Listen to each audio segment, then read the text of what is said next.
நோய் உருவாகுவதற்கு மிக முக்கியமான பிரதானமான காரணம் உடலாக இருக்குமா, மனமாக இருக்குமானா, பெரும்பாலான நோய்கள் ஏற்படுவதற்கு மனம்தான் காரணம். உடல் என்பது வந்து பார்த்தீங்கன்னா, ஒரு பாவப்பட்ட ஒரு ஜென்மம் எது அப்டின்னா, அது உடல் தான்.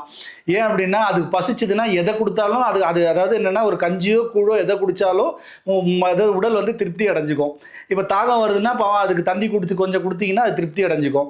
அதுக்கு தூக்கம் வருதுன்னா, போய் அசந்து தூங்குச்சுன்னா, ஒரு உடம்பு திருப்தி அடைஞ்சுக்கும். அதுக்கு ஓய்வு வேணும்னா, அப்படியே கொஞ்ச நேரம் ரிலாக்ஸா சாஞ்சோம்னா, அதுக்கு ஓய்வு வந்துரும். இது வந்து ரொம்ப சின்ன சின்ன விஷயத்த கேட்டுக்கொண்டு நம்ம கூட பயணம் பண்ணிக்கிட்டு இருக்கு. நம்ம ஆன்மாவோட பயணம் பண்ணிட்டு இருக்கு. ஆனா, இதை வந்து கெடுப்பது எது அப்டின்னா, மனம் தான் கெடுக்கும்.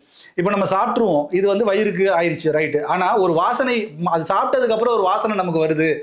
நமக்கு பிடிச்ச ஒரு உணவோட வாசனை வருதுன்னா, அத போய் நம்ம சாப்பிட சொல்லும். அப்ப இது இது யார் சாப்பிட சொல்றதுன்னா, உடல் கேட்கல. மனம் கேட்குது. அப்போ மனம் கேட்டனால அது சில விஷயங்கள உடல்ல வந்து திணிக்கக்கூடிய ஒரு நிலைமைக்கு உருவமாகும்போது என்ன ஆகுதுன்னா, உடல்ல பிரச்சனைகள் வர ஆரம்பிக்குது. அப்போ உடல் சார்ந்து வரக்கூடிய பிரச்சனைகள் ஒரு 10% வச்சுக்கங்க. ஆனா, அந்த மனம் சார்ந்து ஏற்படக்கூடிய நோய்கள் தான் 90% மனதின் அடிப்படையில தான் நோய்கள் தோன்றுகிறது.